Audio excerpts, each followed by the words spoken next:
प्रथमे रावण जितेबाला 5000 वर्ष तपस्या कल ब्रह्मा आसिक दर्शन देले रावण कहले अरे कौन बर मागुच मागे बोले अमर बर दब ना नाई से सुविधा ना ना ताहले जाओ ब्रह्मा पलैले तापर पुणी 3000 बसीगले पुणी तपस्या चलला 1000 वर्ष पर ना रावण गोटे मुंड छिंडेक अग्नि पकड़े एमती तो 10,000 वर्ष कम्प्लीट होला 9टा मुंड छिड़ी 10म मुंड छिड़े बेलू भगवान आसिले ब्रह्मा बोले अरे कौन है ना अमर बर दब कि ना जदि ना बोले जहाँ हवा कथा हम तुम जीव ब्रह्मा कहले अमर बर देवेनि जे पाखापाखि गोटे बर देवे ना पाखापाखि ना तोते कहीं मारी पारे तू रोगरे मरमुनि किसी असुविधा हेनी बुढ़ा हेनी ये सब कथा देदेवी किंतु गोटे जिनस कंडीशन अप्लाई मनीष मांकड़ हाथ में लगे हाथ में मर सी कहला हो युवा तो आम खाऊँ पीऊँ एगुड़ा आम कौन क्षति करेंगे किसी असुविधा ना चलईदेवा हाँ करदेला कितु यही गोटे ब्रह्मा पड़े जितेबाला बर दिहला कुंभकर्ण को सी आज्ञा भावी कहे 6 मास जाके खाऊबी किंतु सरस्वती के पठागला सी उल्टा कहीदेला बोले आज्ञा थरे खाइले 6 मास शोबी ग्रांटेड दिन पर पुणी मैंने एत उत्पात हेले झील बोह को सब बदमाशिकी कले जाकि कुबेर थरे खबर पठेले गोटे दूत हाथ में कहले बोले ताकू कह जहाँ तर दरकार से नियंतु किसी दुख दुख ना ये करतुनि आम भारी बदनाम होचु कहीं बड़ पुआटा जो घर ताकू भी खराब लगुच जहाँ कहीदेला बेलू बाहर आंकरी भाई बोली हेल्ले तो कहूब ना जो कुबेर कहले से दूतटा आसला से दूतटा को रावण मारदेला कहला बोला पठे गोटे लोक मत बुझेगा ताकू मारदेक रावण गला बोला बुझल बड़ भाई तुम जहाँ मो भारी दया ये बोला कौन ना जदि मोर भल मंद चाहूच मत जावास करने भारी कष्ट हो तुमर जो अच्छी कारटा हेटा दे दियो पुष्पक विमान धरिकी पलि आस ये कुबेर पाठ शेष आंक काम बढ़ीगला ये बढ़ले अच्छा ए भितर कौन हो एमती राज्य विस्तार करवा आउ जाइए लुंठन करवा ये भितर एत प्रवृत्त हो गले माने सबुआड़े गले जितेबाला दंडकारण्य को आसी रावण से ऋषि मान कहला ये अंचल मोर शासनाधीन तमें कर दियो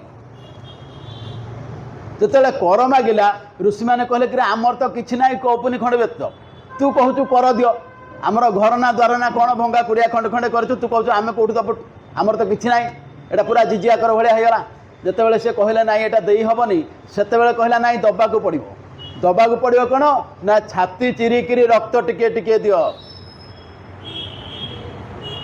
सेटा नहीं जी ताकू गोटे घड़ी भितर नहीं रावण गला घरे गोटे जगार रखिला एवं मंदोदरी की कहला बोला यहाँ विषपूर्ण घड़ी ये घड़ी की जमा छुईमु नहीं खाली विष गुड़ाक अच्छी रखीदेला रावण तो एमती पलैला ये पलैया भितर मंदोदरी देखुची वर्ष वर्ष धरिकी लोकटा कुआड़े जाऊँगी बाहाई आकु ये स्वामीर देखा ना मंदोदरी आपण समस्ते माने शुणी जे मय दत्तर झील मंदोदरी गोटे कथा हूँ मय एक दत्य नुहे देवशिल्पी विश्वकर्मा पुआ हूँ मय मय भी विवाह कर गंधर्व कन्या को सेठो तार गर्भर जन्म हेले किए से आपणकर मायावी दुंदुभी आउ आपणकर मंदोदरी दीटा भाई गोटे है मायावी गोटे है दुंदुभी आपण दुंदुभी चरित्र पढ़ी बाली सहित दुंदुभीर युद्ध से जो आसाला केते कथा होता आप जानते दुंदुभी अस्थि की भगवान फोपाड़ी थे बाँगोड़े उपरको फोपाड़ी देले से केते दूर फोपाड़ी पार्टी परीक्षा करने सुग्रीव सेटा है दुंदुभी आउ गोटे मायावी असुर अच्छी आउ ये हेले मंदोदरी तेणु मंदोदरी असुरुणी नुहे मंद उदरी मंदोदरी कहाई किछि लोक कहती माने केते परवर्ती समय जो पुराण गुड़ाक रचना कराला जहाँ अष्टादश पुराण भितर नाही से केते जगार वर्णना है गोटे समय बाली आउ रावण सहित मंदोदरी संपर्क थिला से गर्भवती थिला सेतेबेले किए नब बोली तांको भितर ये हैला जेहेतु से समय से गर्भवती ता ना दिया मंदोदरी बाली कहला एटा को मु नेबिनी तू नेकरी जा एवं सी जो छुआटी पड़गला से सी है अंगद ये वर्णना कराई केते पुराण में एगुड़ा सब प्रांतीय रामायण में वर्णना है सब भूल एगुड़ाक किसी ना मूल रामायण आपणकर वाल्मीकि लिखिंट हनुमान जी महाराज लिखिंट व्यास लिखिंट सन्थ एकनाथ लिखिंट एमानकर संस्कृत रामायण रे कोठी ए चरित्र नाही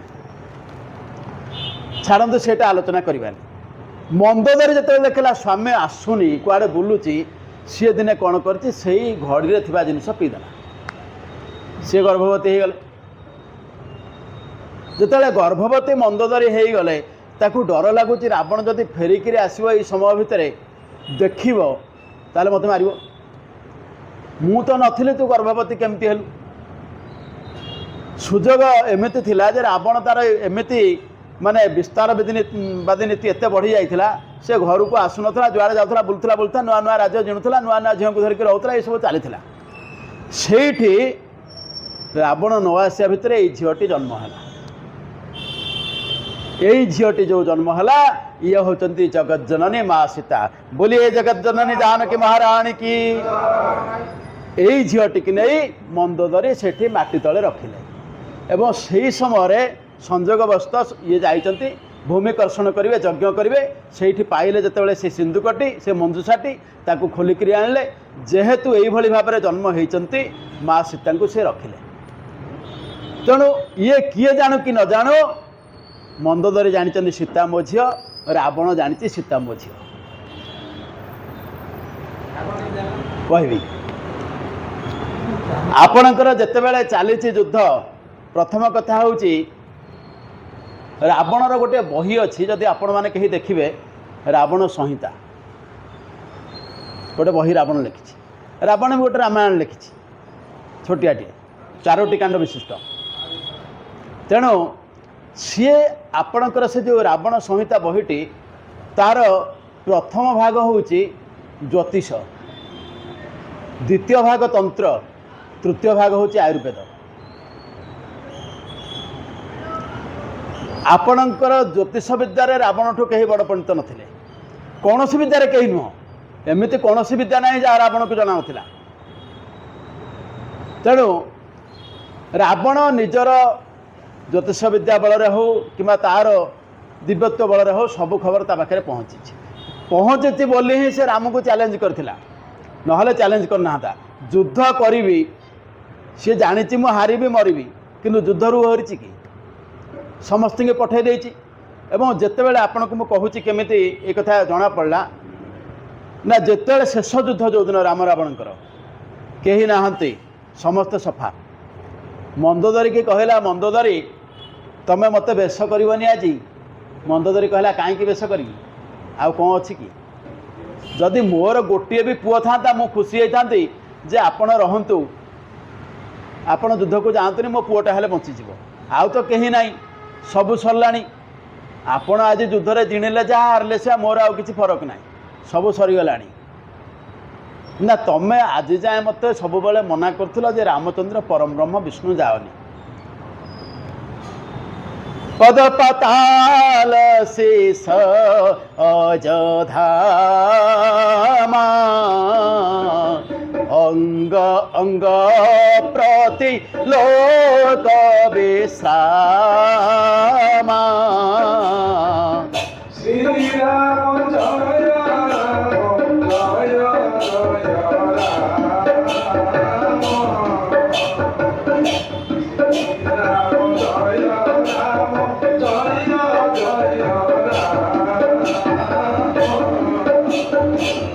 मंदोदरी प्रथम युद्ध दिन कहता हे स्वामी तुम्हें जहाँ सहित युद्ध कर पाद हूँ पाताल तांकर मस्तक हूँ स्वर्ग अंग अंग प्रति लोक विश्राम प्रत्येक शरीर तांकर विभिन्न लोक अवस्थान करोटा चंद्रलोक कोटा सूर्यलोक कौन परम ब्रह्म हाथ कौन युद्ध करने जाऊच आज जो मंदोदरी किसी कहलेनि रावण से कहूँ मु शेष युद्ध में जाऊँगी मु मरी भी जानी किंतु मु आज तुमको भी कहीदे जाऊँगी ना कौन कह राम विष्णु बोली कही राम विष्णु माता सीता जाना में प्राणबल्लभे राम हस्ते त्वगं प्राप्त हृता सीता पुरामया राम हाथ में मरिया सीता को अपहरण करके आनी आउ ताकू अशोक कानन रे रखी जितेबाला मंदोदरी कहला जदि तुम जानी सीता को कहीं आणुल तुम तो कौच सीता जगत जननी बोली ना कि कथा जंगल भितर बुलूला मो झीटा कष्ट पाइब मु गोटे बापा होमती रखी था जिते मंदोदरी कहला कौन बापा बोली कहूच ना तुम निजे कहल आज जाए मत लुचेच सीता को तुम जन्म करन आ मो झीटा कष्ट पाइब जंगल भितर आज एत दिन पाइला जिते जानिली जे राम सहित युद्ध होगा दंडकारण्य मोर भाई मानकर काली सकाଳେ विपत्ति क्या उपरको आसो आग मो झील उपरको आसो ना जिते असुर मान सहित युद्ध हो जेपर्यंत युद्ध हो ना किसी असुविधा नाला जिते खरदूषणा त्रिशिरा सहित युद्ध है यापर विपत्ति आसुना ना उपरको सी केमी रही आणिक मु कौटी रखी अशोक कानन रखी तापर जगेची क्या केवल स्त्री लोकटा को जगेची तेणु जनक राजसभा रावण प्रणाम करके धनु को फेरी धनु देहर हाथ मारलानी से कौन झील को विवाह करता अच्छा एटी हूँ जिते धनु देखा जी राम लक्ष्मण जी बोली अनुमति मागिले क्या अनुमति मागी ना निजे विश्वामित्र तरफ कहते मैंने राज्य बुलापी कहते कि धनुस्थली की जावाई राम लक्ष्मण कही ना से निजे विश्वामित्र सी जानते कौन हवाक जाऊँगी कौन हम सी तो राम लक्ष्मण को से आनी सीता सहित बह करेबी तापर जा रावण मरवा कथा उठब ना सी से कहले सी स्वयंवर देखी जाए ईसु काहे दो दे बड़ाई श्री राम जय राम जय जय राम श्री राम जय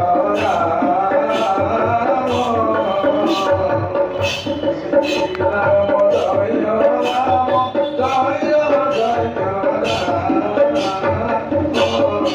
जय कहले तुम सीता स्वयंवर जाओ देख एठी कहते ईशु काहे दौ दे बड़ाई ईशु मैंने ये कहुई ईशु मैंने भगवान शंकर धनुटा जेहेतु शंकर सी जदि न चाहिए धनु को जड़े भांगी पारनि क्या भगवान शंकर दया कर देखा जाऊ ये लक्षण धड़करी कहीदे जे हे गुरु आपणकर जहाँ उपर आशीर्वाद थी सी ही पाइब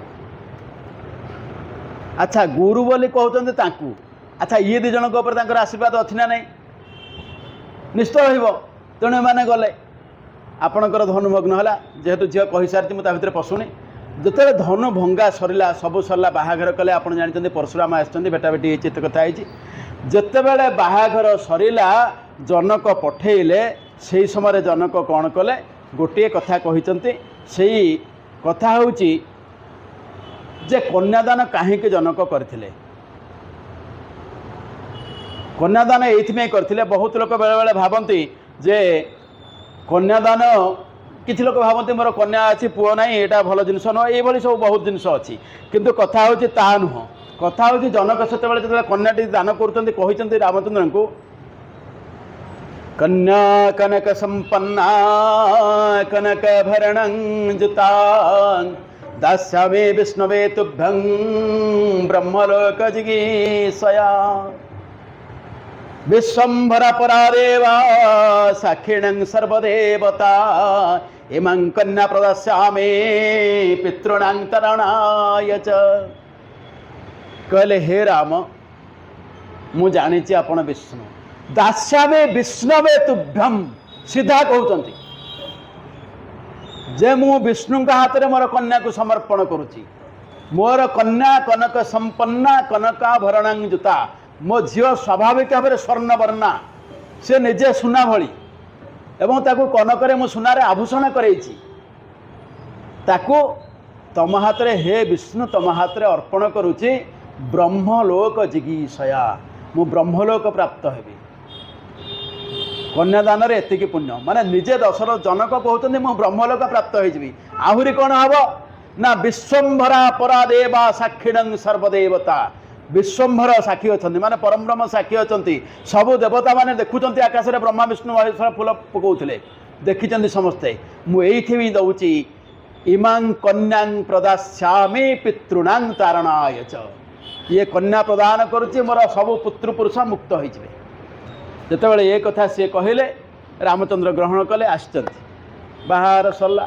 एवं सेठी आपण जो परशुराम सहित भेट विभिन्न कथा जानिचंती जतले परशुराम सहित कथबार्ता एपट सेपट भगवान छाती उपर खसीगला उत्तरीयटा टिके जिते उत्तरीयटा खसीगला से श्रीवत्स चिन्हटा को देखिले परशुराम मन पड़गला जे भगवान अवतार अंशावतार आसीगले मु हूँ आवेश अवतार मुझे यहाँ एक्चुअली जब आप देखिए ये परशुराम चार्ज रे थिले परशुराम विष्णुंकर आवेश अवतार आज जाए तुम चार्ज रे थिल जिते ओरिजिनल लोकटा पोस्ट को पलि आसला तुम पोस्ट छाड़ देव ना आ तुम कहूच कौन धन मांगलु आस मो सागर फाइटिंग करू से जानीगले परम ब्रह्म बोली से कहले ये धनुषटा धर यहाँ धरीगले मु कन्फर्म हेबी एवं धनुषटा तले भगवान को बढ़ाऊँच परशुराम धरी गोटे हाथ में आर हाथ भगवान बढ़ेवा पूर्व धनुटा खसीगला भगवान रामचंद्र हाथ में धनुटा पलैगला ऑटोमेटिकली से परशुराम जानीगले जे ना ये परम ब्रह्म ये आउ कहीं नुह ना धनु ए धनु को कहीं धरीपर परशुराम व्यक्त द्वितीय लोक धरीपर एति शक्ति कहार ना ये धनु जो पलैगला से परशुराम सीधा सड़क पाद छुईं वाल्मीकि प्रमाण देते पाद छुईक प्रणाम कर मानस वर्णना केमिति कराई जय रघुवंश बनज बन भानु गहनी दनुज कोल दहन कृषानु जय रघुवंश ठीक अच्छे जय रघुवंश बनज बन भानु जदि रघुवंश गोटे समुद्र हम बा पानी पानी रो गोटे क्षेत्र धरा जाए गोटे बड़ पुष्करिणी है बनज पुष्करिणी फुटब कौन जलज बोले क्या आम कहे पद्म से कहले से पद्म जे भानु सदृश माने सूर्य सदृश दहन गहन कूल दहन कृषानु ये असुर वंश को जे दहन करने अग्नि सदृश माने से जानीगले भगवान को अवतार है असुर गुड़ाक एथर मरवे से प्रणाम कले तापर परशुराम प्रणाम करके पलि गले बाटे से गले भगवान आसिले अयोध्या रहिले ये जो अयोध्या रहिले मु केवल कहूँ झील आपण को कहानी सब कही से जोटा कही नथियो मु संदेह करी कही जाऊँ कहीं सी रामचरित मानस भितर से जिनस ना किंतु एटा बर्तमान दरकार पड़ा आम बुझा दरकार आज्ञा जो मधुशज्या घर को जाइंट राज्य को आसिले मधुशज्या घर को जाइंट यहाँ बर्तमान सांप्रतिक समाज में नितांत दरकार जिन बुझा दरकार भगवान रामचंद्र से पर्यंत कई का हाथ में कथा होना आजिकल तो पुओ बाहर पूर्व जाकर किए कड़े बुलाबुली करते कथा मुझे कहबी एगुड़ा से माँ सीता सहित रामचंद्र कथबार्ता है बाहर आसिले सी बरणमाला देती कहीं बरणमाला जदि आप समस्त जानते जोटा कहते विश्वामित्र विभूषण पुष्पे जाकंती जान विभूषण करी कन्या को आन वाराणसी रे पदे आसो वरण करे राम मन तो सो से बोली देले को जे बोली देला प्राय गोली चंदन को होइले रघुवंशी जे कही कौशिक माने विश्वामित्र कही विधान होइछे जानम सीता बन्नने शोभाति मधुरता बुढ़ी नेत्र আজি हेब पवित्र विशेष कर्षि देवी हृद क्षेत्र से बुणिलाणी स्नेह बीज जे विचारो एमंत जनक सम्मत शुणिले सखी समाज ये कहला देखो गोटा केते सुंदर विषय कहते बुणिलाणी स्नेह बीज जे कहना प्रेम बीज माने आम कवि माने केते सुंदर शब्द व्यवहार करते जे ये उभय भितर स्नेह सृष्टि होची दुई परिवार भितर स्नेह सृष्टि होची राम सीता भितर प्रेम सृष्टि होनी यहाँ हूँ स्नेह बीज सेटा तैयारी होती तेणु जो मधुशज्जा घर को आसुँच से भगवान राम मर्यादावंत ये कहा मर्यादा पुरुषोत्तम ये कहगला रामचंद्र मधुशज्जा घरे दीपटा जली दीपटा को चाहिए कहते सीता को सीता तो ओढ़ना देती सी आंक मुह को चाहूना कि मुह को चाह पार ना से कहते विदगध श्रीरामचंद्र कहे बंधु जीवन थेबार ए देहे विलासिनी न करिबियान को बोली छुई दीप होता सन को कहले जेपर्यंत शरीर रे जीवन थिब द्वितीय द्वार ग्रहण करेंगे नहीं दीप को साक्षी रखिक कहले अग्नि कि माँ कथा कहूना एपर्यंत कथा कहना खोसी थे खोसारे केतकी एवं मुहरे सब कस्तूरी लगाई से जहाँ से बेश विन्यासर नियम गोटे आपणकर केतकीर गोटे बड़ पाखुड़ा आने आ गोटे ये जो आपणकर मुंडे हिड़ी पिनी खोसती ସେଇଟା ଆଣିକରି କସ୍ତୁରୀକି ଆଣିକରି ଲେଖିଲେ କେମିତି ଲେଖୁଛନ୍ତି ବଇ ଦେହୁ କେଶୁ କାଢ଼ି କେତକୀ ବର୍ଣ୍ଣ ଲିଖିତ ଅଛି କସ୍ତୁରୀକି ବଳି ନାହିଁ ଆନେ ଆଜି ଯାଏ ତ ବଳାଇବି ଜନ୍ମେ ଜନ୍ମେ ମୋଚିତ लेखिल लिखिले आज जाए क्या प्रति मोर मन बड़ी नथिला प्रति जन्म भी बलिब ना कौ जन्म भी तुम तो कहील यही जन्म भितर आउ क्या ग्रहण कर ना एवं कहल जीवन थिबा जाके आउ क्या ग्रहण करेनि हे प्रभु मु आपन को कथा दूची कौन सी जन्म भी आउ कौन सी पुरुष को मु ग्रहण करेनि एवं केमिति कहते बर मंडपरु जीव बाहुड़ी वार्ता बहे तुम्भकु ने बिलोड़ी वीर मुकुट पत्र करी दत्त विन्यस्त जे प्रदीपे कले हस्त कहले बर मंडपर फेरी जीव रुक्मिणी फेरइले शिशुपाल को विवाह कले भगवान कहले कौ जन्म क्या ग्रहण करी ये भली आपण कौन साहित्य मु खालीटे कहूनी आपण कौन राम साहित्य कौन प्रांतीय भाषा ये भली शब्द पाइबेनी ये भली व्यवहार राम सीता को कहते सीता राम को यह कहते आपण कौन साहित्य पाइबेनी जे गोटे पति आ तार पत्नी प्रति केते दूर एमाने रहिबा कथा निजर होकरी से जिनसटा आज हजि जाइए जो आम समाज ये सब असुविधार पड़ू छाड़ू सी भगवान विवाह कले रहिले किछि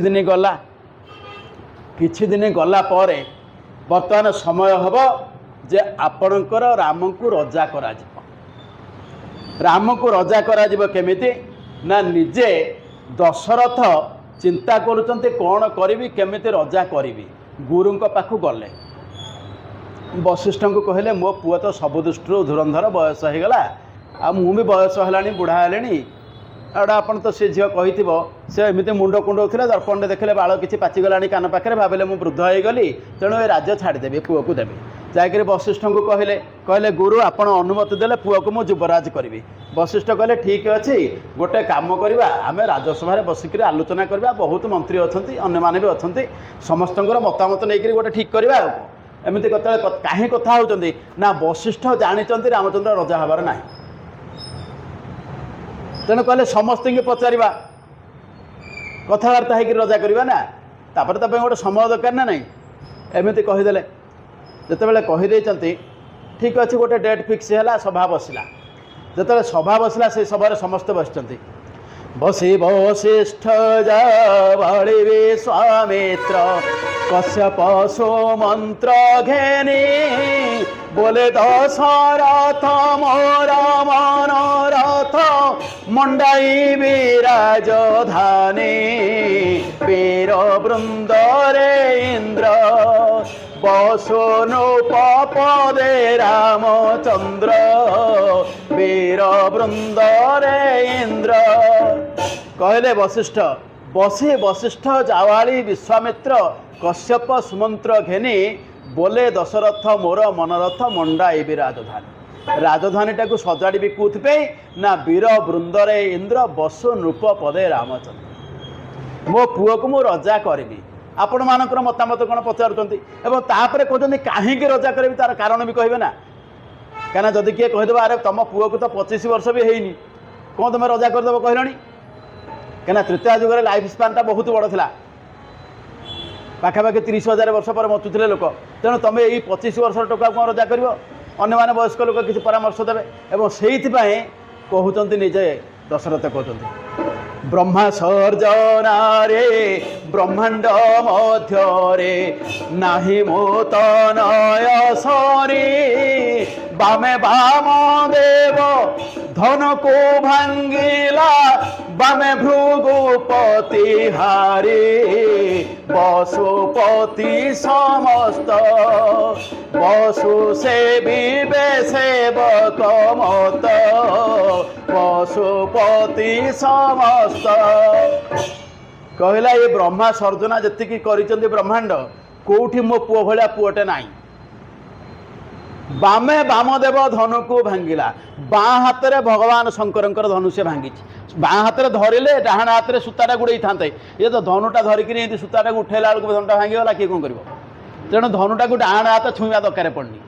ବାମେ ବାମଦେବ ଧନୁକୁ ଭାଙ୍ଗିଲା ବାମେ ଭୃଗୁପତି ହାରି। ବାମେ ମାନେ ପ୍ରତିପକ୍ଷ ହେଲେ ବୋଲି ଭୃଗୁପତି ହାରିଲେ, ମୁଣ୍ଡିଆ ମାରିକିରି ପଳେଇଲେ। ବସୁପତି ସମସ୍ତ ବସୁ ସେବିବେ ସେବକ ମତ। ମୋ ପୁଅ ଯେତେବେଳେ ସିଂହାସନରେ ବସିଯିବ ଏ ଆର୍ଯ୍ୟାବର୍ତ୍ତର ବାକି ଯେତେ ଛୋଟ ଛୋଟ ରଜା ଏ ସମସ୍ତେ ସେବକ ଭଳି ଆସିକି ସେବା କରିବେ, ତେଣୁ ସେଇଟା ମୁଁ କରିବାକୁ ଚାହୁଁଛି।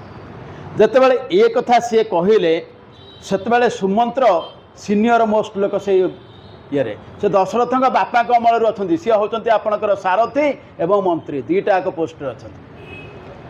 ସିଏ ଗୋଟିଏ ପଦ କହିଲେ ବୋଇଲେ ସୁମନ୍ତ୍ର ସେ ପୁଣି ମନ୍ତ ସୁଝିବେଟି ପିତୃଋଣ ବଧକାରକ ଅନରଣ୍ୟ ରାଜାର ବଧରେ ହେବେ ନିପୁଣ ବେଦ ବିଧାନ ପୁଣି ବୈବସ୍ୱତ ବଂଶିତ ଶୁଣି ବେଦ ବିଧାନ ପୁଣି ବୋଇଲେ ସୁମନ୍ତ୍ର ସେ ପୁଣି ଏମନ୍ତ ସୁଝିବେଟି ପିତୃଋଣ।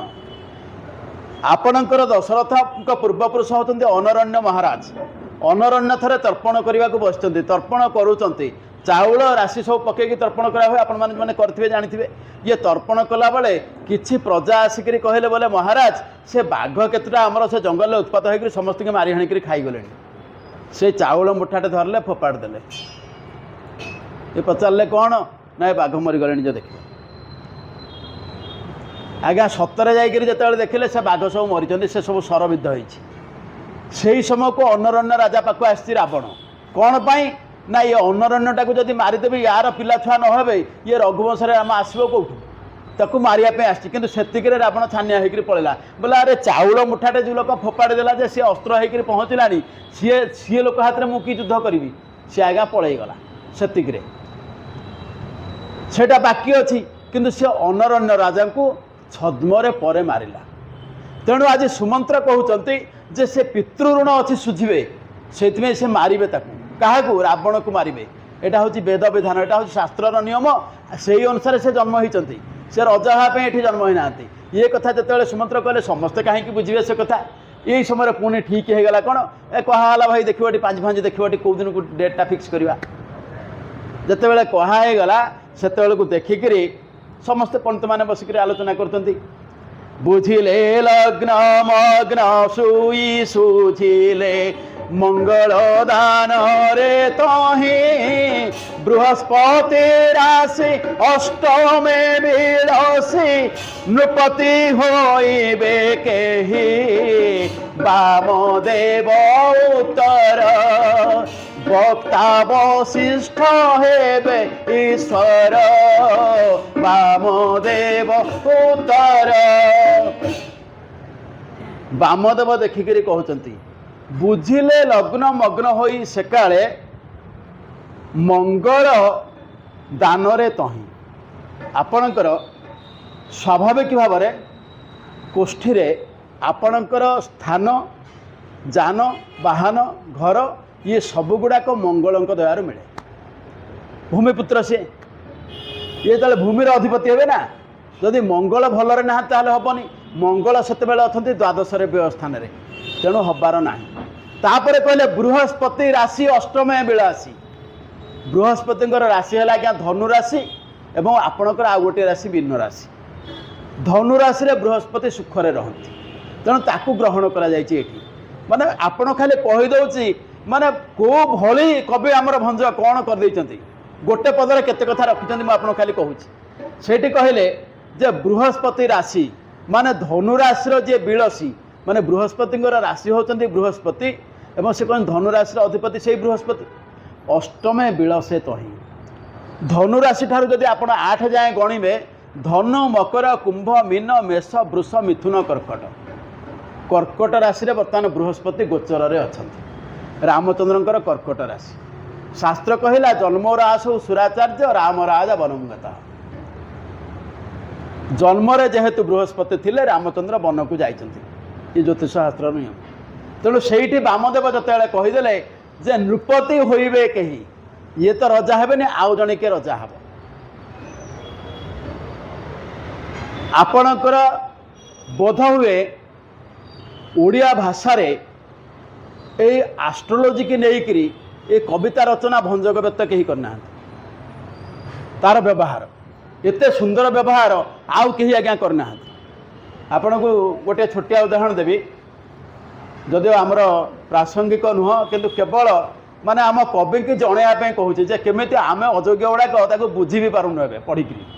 ସେଥିରେ ସେ ଗୋଟିଏ ଓଡ଼ିଶୀ ଲେଖିଥିଲେ ଭଞ୍ଜ ଗୋଟେ ଜାଗାରେ, ସଜନୀରେ ଅପୂର୍ବ ଦେଖିଲି ଆଜ ତ୍ରିଭଙ୍ଗୀ ମାଠାଣି ତେରେ ଚାହାଣି। ତ୍ରିଭଙ୍ଗୀ ମାଠାଣି ତେରେ ଚାହାଣି। କନ୍ଦର୍ପକୁ ଜିଣି দিশে তেজ অপূর্ব দেখিলি আজ। এটি কহুচন্তি ত্রিভঙ্গিমা ঠাণে তেরেছা চাহাণে কন্দর্পকু জিଣି দিশি তেজ।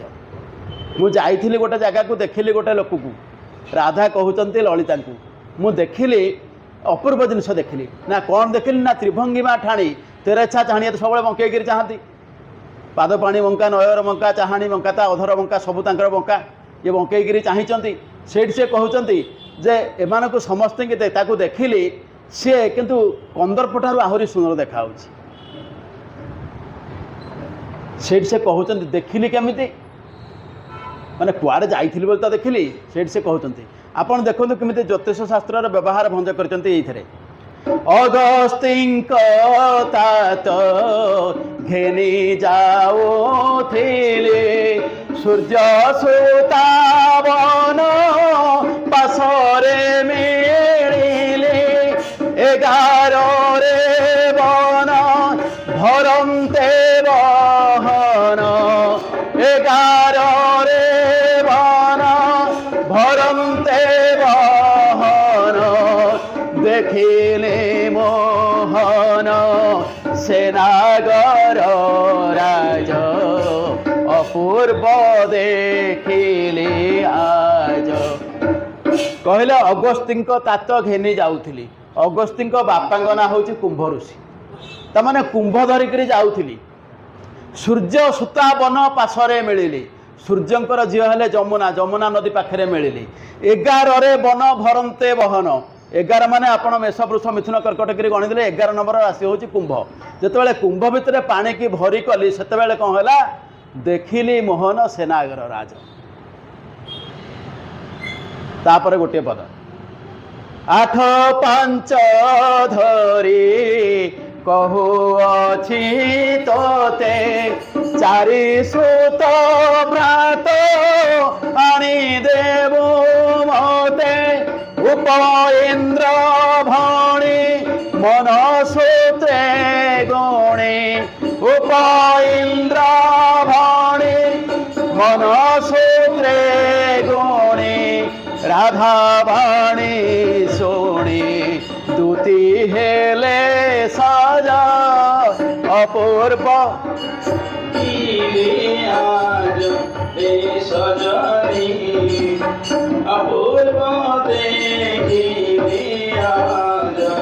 आठ पाँच धरी कहूँ तो 8 5 है आज्ञा 13 नंबर नक्षत्र हूँ हस्ता आज जो राधा धरले कौन गोटे हाथ धरते कि 2 हाथ धरले तेणु अवचन है तो हाथ धरिकी कहूँ चारि सुत भ्रात 4 नंबर नक्षत्र है रोहिणी रोहिणी को पुओ जो बलराम ता भाई की आणिक मो पाखे टे पहुँचेबू माने आपण भावतु को भाया कवि समग्र आपणकर कौन सी भाषा साहित्य रे एभली जिनस आपण पाइबेनि मानस आमे सब बेले पढ़ुचे तार पद आमे बुझिबा किसी बड़ कथा नुह किंतु आकु जदि आलोचना करा होउनी ताले आमर लोक माने जे एते बढ़िया साहित्य करथिले एई जिनस उपरे ताकु आमे जानि परिबोनी तेणु आज जिते बेले एई कथा कहिचंती एवं समस्ते कहले जिनस या हबो सेपटे देवता मानक भितरे चिंता पड़गला जे कौन करा जिवो ये जदि रजा करदेवे रामचंद्र को रावण मरबनी तेणु से चिंता कले नारद को पठेले डाकिले कहले नारद जाओ ना कौन ना प्रभु पाखु जीव ये साम्राज्य ग्रहण करने पूर्व से जमी हेठू फेरार हो नारद चलले पहुँची गले रामचंद्र अच्छा जहाँ राजकुमार बोले आम भाया घर होती ना कौन बहुत बढ़िया घर गोटे घर कुछ एकुटिया थे तापर बाहाघर सरी ये समय कौन समस्ते जी जुआड़े जी कि जाकि गोटे दूत को कहले बोले अरे हे जा तुम बड़ राजकुमार को कहबू आउ देखा करने को ये ब्राह्मण होकर जाइंट वयस्क ब्राह्मण भी दूत जहाँ प्रणाम कर वयस्क ब्राह्मण मुंडियाटे माइला गला आज्ञा यही समय तो देखा हो पारनी सुविधा ना ना अरे मुझे कहबू से दूत भी बुझा ना शेषु कहला जाकि कहीं पचारा आज्ञा कौन पे कह आप किए खास लोक कि माने यही समय गोटे खास लोक किए कहले जी ना कौन तू भावुच मत मुझे आजबाज लोक कहती मुझे नाती पर ओरिजिनाल नाती जहाँ कह सी छानिया होगा बोले आज्ञा बुढ़ा लोकटा कह नाती बोली आम बाबूंर तो पिला जिला किसी है सी एवं बाहर तुम कह बुढ़ा लोकटे नाती ना तू जहाँ कहबू तुमर नाती आसी जदि से किसी ना करदे तापर अलग कथा मत तोड़देव मुझे पड़े जा कह सी जाकि कहला प्रभु को बोला आज्ञा जड़े गोसाई आसती वयस्क लोक देखा होती किंतु कहते कौन आपणकर नाती हे बोली रामचंद्र कहले हो ठीक अच्छे डाटा आसिले नारद पहुँची गले पहुँचिक आगे गोड़तल सीधा पड़गले भगवान कहले तो गोड़तल पड़गला से कहले मु ब्राह्मण मानक एत सम्मान दिए तापर नारद निज स्वरूप को पलि आसिले जो नारद को देखिले बोले नारद घटना कौन ना आज्ञा आ कौन करती आसती दरकार अच्छे ना कौन नाती बोली कहल मु नाती नुह कि तुम से त्वंगनाभिकमलोत्पन्ना ब्रह्मा मे जनक प्रभो तदाहं तव पौत्रस्मे त्राहे मां मधुसूदन हे प्रभु आपणकर नाभिपद्र जो ब्रह्मा होती मुझे पुओ तेणु आपणकर मु नाती मत हे मधुसूदन त्राही कर तापर कहले बोले प्रभु किमिति हब आपण जदि रजा होइजिबे ये सब जिनिस गुड़ा किमिति हब जेतेबेले एठी कहिचंती सेतेबेले भगवान कहते नारद मु जानी देवता मंडली की कहीदेव आदौ मन दुख करिवार ना एवं से नारद भी कहते आपणकर तो जन्म होती रावण को मारिया ये बापा एमती कर एपर्यंत निरुत्तर अच्छा किसी करना कहीं नारद जिते कहते रावणस्थ पदार्थाय जातोसी रघुसत्तम इदानी राज्य रक्षार्थं पितत्वं राज्याभिषेक्यति बापा तुमको राजर अभिषेक करने को जाऊँ राज्य रक्षापी तुम तो आस रावण को मारे जाऊन भगवान ये कहले देवता मान कहीदेव जे मु रजा हो मोर रजा हबार नहीं कौन कह ना रावणस्य विनाशार्थ स्वगंता दंड कारणम स्व माने आसंता काली माने मो पाखापाखि जाऊँ ମୁଁ ଦଣ୍ଡକାରଣ୍ୟ ଯିବି ହେରି। ତେଣୁ ମନ ଦୁଃଖ କରିବନି। ଚତୁର୍ଦଶ ସମାସତ୍ର 14 ବର୍ଷ ସେଠି ରହିବି। ଖୁସିତ୍ୱା ମୁନିବେଶ ଦୃକ୍, ଖୁସିରେ ରହିବି, ମୁନିବେଶ ଧାରଣ କରିକି ରହିବି। ଦେବତାମାନଙ୍କୁ କହିଦେବ। ସିଏ ଚାଲିଲେ ସେପଟେ। ନାରଦ ଖବର ପାଇଗଲେ, ଦେବତାଙ୍କ ପାଖରେ ଖବର ପହଞ୍ଚିଯିବ। ଆଚ୍ଛା, ଏପଟେ ଆଉ ଗୋଟିଏ ଘଟଣା ଘଟିଛି ଯେଉଁଟାକି ମାନସ ଭିତରେ ଆସେନି କି ଅନ୍ୟ ଜାଗାରେ କେଉଁଠି ଆଲୋଚନା ହୁଏନି। ମା କୈକେୟୀ ଯେତେବେଳେ ସମ୍ବରାସୁର ସହିତ ଦଶରଥଙ୍କର ଯୁଦ୍ଧ ହୋଇଥିଲା, ସେ ଯୁଦ୍ଧରୁ ଫେରୁଛନ୍ତି ଯୁଦ୍ଧକ୍ଳାନ୍ତ ଦଶରଥ ଯେତେବେଳେ ପଶିଗଲେ ନିଜର ରାଜ୍ୟସୀମା ଭିତରେ, ମାନେ ଆପଣଙ୍କର ଅବଧ ନଗର ଭିତରେ ପଶିଛନ୍ତି, ଜଙ୍ଗଲରେ ଗୋଟେ ଜାଗାରେ କହିଲେ କୈକେୟୀ ମୁଁ ଭାରି କ୍ଳାନ୍ତ, ମୁଁ ଆଉ ଯାଇପାରିବିନି। କୈକେୟୀ ରଥ ଚଳାଉଛନ୍ତି, କହିଲେ ମୁଁ ଯାଇପାରିବିନି, ଟିକେ ବିଶ୍ରାମ ନେବା। ସେଇଠି କୈକେୟୀଙ୍କ ଗୋଡ଼ରେ ମୁଣ୍ଡ ଦେଇକରି କୋଳରେ ଦଶରଥ ଗୋଟେ ଗଛ ମୂଳେ ଶୋଇଛନ୍ତି। ସେ ଗଛ ଉପରେ ଗୋଟେ ଶାଗୁଣା ଆଉ ଗୋଟେ ଶାଗୁଣୀ ବସିଛନ୍ତି। ସେମାନେ କଥାବାର୍ତ୍ତା ହେଉଛନ୍ତି। ଶାଗୁଣୀ କହୁଛି ଶାଗୁଣାକୁ, ସ୍ୱାମୀ ଏ ଅଯୋଧ୍ୟାରେ ଅନେକ ବର୍ଷ ହେଲା କେହି ମରୁନାହାନ୍ତି, କୌଣସି ପଶୁପକ୍ଷୀ ବି କେହି ମରୁନାହାନ୍ତି। ଇଏ କ'ଣ ଗୋଟେ ସେ ଶନି ସାଙ୍ଗରେ ଫିକ୍ସିଂ କରିଦେଇଛନ୍ତି ରଜା, ଯେ ଆଉ ମୋଟେ ଏଠି କିଛି ଶବ ହିଁ ପଡ଼ୁନି। ଆଉ ଶବ ନ ପଡ଼ିଲେ ଆମେ ଖାଇବା କ'ଣ? ତେଣୁ ଆମେ ଏ ରାଜ୍ୟ ଛାଡ଼ିକରି ପଳାଇବା, ଇଏ ଅଞ୍ଚଳ ଭିତରେ ରହିବା। ଯେତେବେଳେ ଏ କଥା କହିଲେ, ସେତେବେଳେ ସେଇ ଆପଣଙ୍କର ଗୃଧ୍ର କହୁଛି, ବୋଲେ କିଛି ଚିନ୍ତା କରିବା ଦରକାର ନାହିଁ, ଗୋଟେ ସମୟ ଆସୁଛି ଅଳ୍ପ ଦିନ ପରେ ଏତେ ଶବ ପଡ଼ିବ ଯେ ଖାଇ ବି ପାରିବାନି। ଆଜ୍ଞା ଶୁଣୁଛନ୍ତି କିଏ? ସେ କୈକେୟୀ। ଶକୁନ ଶାସ୍ତ୍ରରେ ପଣ୍ଡିତା, ସବୁ ବିଦ୍ୟା ଜାଣିଛନ୍ତି କୈକେୟୀ। ଆପଣଙ୍କର ଯୁଦ୍ଧ ଜ୍ୟୋତିଷ ସବୁ ବିଦ୍ୟା ଜାଣିଛନ୍ତି। କୈକେୟୀ ଶୁଣୁଛନ୍ତି ପଶୁପକ୍ଷୀ କଥା। ସିଏ ସେତେବେଳେ କହୁଛି କ'ଣ ଘଟିବାକୁ ଯାଉଛି। ଆପଣଙ୍କର ଏ ଶ୍ଲୋକଟି ହେଉଛି ବରାହ ମିହିରଙ୍କର ସୂର୍ଯ୍ୟ ସିଦ୍ଧାନ୍ତର। ସେ ସେଠି କହୁଛନ୍ତି, ନିର୍ଘାତେ ଘୋର ବାତେ ଶଶିର ବିମଣ୍ଡଳେ ଗଗନେ ଚ ତ୍ରିକୋଣେ ଦିଗ୍ବାହୋ ଭୂମିକମ୍ପେ ନିଶିଧନୁଦିତେ ଦର୍ଶନେ ଧୂମକେତୋ ନଦ୍ୟ କ୍ଷୀର ବହନ୍ତି ଦଧିମଧୁରୁଧିରଂ ପାଂଶୁପାଷାଣ ବୃଷ୍ଟି ଦେଶେ ଦୁର୍ଭିକ୍ଷ ପୀଡ଼ା ଜନପଦ ମରଣ ଚକ୍ରବର୍ତ୍ତୀ ବିନାଶ। ଏଇ ଜିନିଷ ହେବ, ମାନେ କିଛି ନଥିବ, ହଠାତ୍ ପ୍ରଚଣ୍ଡ ପବନ ହେବ, ପ୍ରଚଣ୍ଡ ବେଗରେ ପବନ ବହିବ। ଆପଣଙ୍କର ରାତିରେ ଇନ୍ଦ୍ରଧନୁ ଦେଖାଯିବ, ଭୂମିକମ୍ପ ହେବ, ନଦ୍ୟ କ୍ଷୀର ବହନ୍ତି, ନଦୀରେ କ୍ଷୀର ଭଳି ପାଣି ଗୁଡ଼ା ହେଇଯିବ, ମାନେ ପୂଜ ହେଇଯିବ, ପିଇବା ଅବସ୍ଥାରେ ରହିବନି। ଦଧି ମଧୁରୁଧିରଂ, ଦହି ଆଉ ମହୁ ରକ୍ତବର୍ଣ୍ଣ ଧାରଣ କରିବ। ପାଂଶୁପାଷାଣ ବୃଷ୍ଟି, ଆପଣଙ୍କର ପଥର ଆଉ ବାଲି ବର୍ଷା ହେବ। ଦେଶେ ଦୁର୍ଭିକ୍ଷ, ଦେଶରେ ଦୁର୍ଭିକ୍ଷ ପଡ଼ିବ। ଗୋଟେ ଗୋଟେ ସହର ପୁରା ସଫା ହେଇଯିବ। ଜନପଦ ମରଣ, ଆଉ ଯିଏ ରଜା ଥିବ ସିଏ ମରିବ। ସେଇ ସମୟରେ ଯିଏ ରଜା ଥିବ ମରିବ। ଏପଟେ ରାଜ୍ୟରେ ଚାଲିଛି ଆଲୋଚନା ଯେ ରାମଙ୍କୁ ରଜା କରାଇବା। ସେପଟେ ଚିନ୍ତା କରୁଛନ୍ତି ମା କୈକେୟୀ ଯେ ବର୍ତ୍ତମାନ ସମୟ ଆସିଗଲା, କ'ଣ କରାଯିବ? ରାମକୁ ବଞ୍ଚେଇବାକୁ ହେବ। କୈକେୟୀ ଚିନ୍ତା କରୁଛନ୍ତି, ଦୁଶ୍ଚିନ୍ତାରେ ଅଛନ୍ତି। ରାମଚନ୍ଦ୍ର ଚାଲିଲେ ରାତିରେ ମା କୈକେୟୀଙ୍କ ପାଖକୁ। କବାଟ ଠକ୍ ଠକ୍ କଲେ, ପଚାରିଲେ ରାମ କୁଆଡ଼େ ଆସିଛୁ? ନା ମା ଗୋଟେ କାମ ଅଛି ତମ ପାଖରେ। ନା କ'ଣ କହ? ନା ସତ୍ୟ କର। ଇଏ ଭାବାର୍ଥ ରାମାୟଣ କଥା ସନ୍ଥ ଏକନାଥଙ୍କର। କୈକେୟୀ ଯେତେବେଳେ ପଚାରିଲେ କ'ଣ କହୁଛୁ କହ? ନା ସତ୍ୟ କଲେ କହିବି। ନା ହଁ ତୁ କହିବୁ, ମୁଁ ଗୋଟେ ସତ୍ୟ କରିବା ଦରକାର କ'ଣ? କହିଲେ ତ ଯାହା କହୁଛୁ ହଁ କରିବି। ନା ତମେ ବହୁତ ନିନ୍ଦାର ଶିକାର ହେବ। ନା ତୋ ପାଇଁ ଯେତେ ନିନ୍ଦା ହେଲେ ବି ଚଳେଇଦେବି। ନା ବିଧବା ବି ହେଇଯାଇପାର। କହିଲେ ଠିକ୍ ଅଛି, କଥା ଦେଇଛି, କଥା ବଦଳିବନି। ନା ତାହେଲେ ମୋତେ ଜଙ୍ଗଲକୁ ଯିବାର ବ୍ୟବସ୍ଥା କର।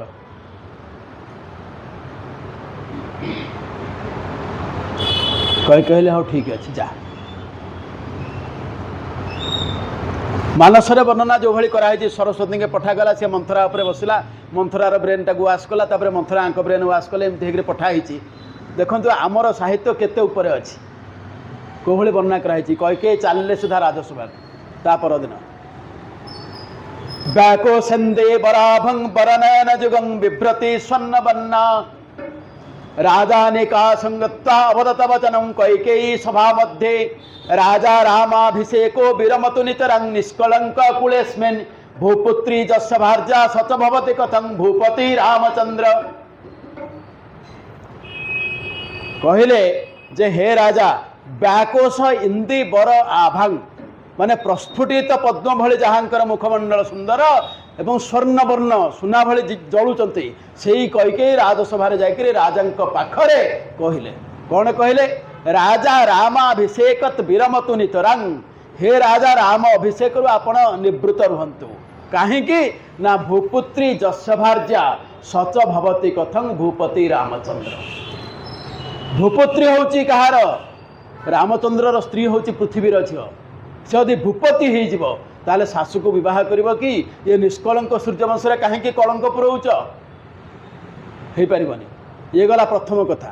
द्वितीय कथा कहते जितेबाला मु संबरासुर समय युद्ध करने को जाइली सेतेबाला मु रथ चलाऊली तमें मत कौन कथा देथिल कैकेयी कहते तो पुओ को रजा करी जितेबाला से रथ चलते सेतेबाला कहते केमती कहते बाहिले रथ स्थिर होई संबर समरे नाही कि मान बिहिल सत्य सुत होई तो सिलो तो सुत हे राजन बाल बालुका खेल विधिरे तो आन तुम्भे कल बाल बालुका खेल। जिते संबरासुर सहित युद्ध है मुझे सारथी होती से कहल सारथी होकर एडे बड़ कमटे करदेलु झीलटे होकर तेणु तो पुओ को रजा करेबी कथा देथिल ना भाविल कौन पिला बेलार बाली खेल यहाँ भूलीगल बाल बालुका खेल से कहते पिला बेलार जो बाली खेलुल से भाया कथा बोली भाविच कि सत्यसंध नृपति बोली चारिआडे कहूच। दशरथ पाखे उपाय ना एवं तापर कहते मु कहीं कहूँ ये जिनसा आपणकर प्रांतीय साहित्य रे आपण जिते ओडिया लिखाई कि आपणकर कृतिवास रामायण हो कंब रामायण हो कि जिते रामायण प्रांतीय भाषा लिखाई आज पर्यंत यहीटा को कहीं लिखि ना भंजंग व्यतीत लिखिले कहीं भंजंग परवर्ती कवि ना सेटा को आपणकर अनंगनरेंद्र विक्रमानंद आपणकर भंज साहित्य को पूरा फॉलो करते आप प्रति पद पद जब देखिए जो मैंने पढ़ुं जानते यहीटा केवल भंज ही प्रथम कर लिखिले वसुधापति पदरा में उचित नोहे से जा माता तार बने हरु दिन 14 बरस पुत्र राजा हे मोर बामा वचन शुणी विज्ञान से ज्ञान कहे वाणी बामा वचन शुणी। ये कहले जे जेहेतु सी हूँ स्वाभाविक भाव में सीतार स्वामी सी कि वसुधापति हम ताकू दबा उचित नुहे माने प्रथमे कहते मो पुओ को कथा देथिल तेणु रजा कर। द्वितीय कथा हूँ यहाँ भूल तेणु एठी दशरथ पाखे किसी उपाय नथिला। ये हूँ आम रामचरित मानसर अकुहा कथा जोड़ा कि केबे कहीं आलोचना करंतनी। अच्छा तापर जंगल को पठेदेले। अच्छा जंगल को पठाया पर आउ गोटे कथा अच्छी कौटा ना आपणकर देखु आमर मानसरे हो मानसरे कौन जगार आपणकर गुहक शबर कथा पूर्व आलोचना है आपण कौटी देखते कि गुहक शबर विषय आलोचना है आपणकर कौन जगार गुहक किए से विषय कौटी आलोचना है नुहे कि से कथा टिके आलोचना करवा। जो दिन श्रवण कुमार को शब्दभेद बाण प्रयोग करथिले दशरथ अभिशाप देइथिले मुनि शांतनु आउ तांको पत्नी भाग्यवती जे तमे एमती पुओ को न देखिक मरिबो यही भली बुढ़ा हो जाइथिबो पुत्र शोकरे मरिबो।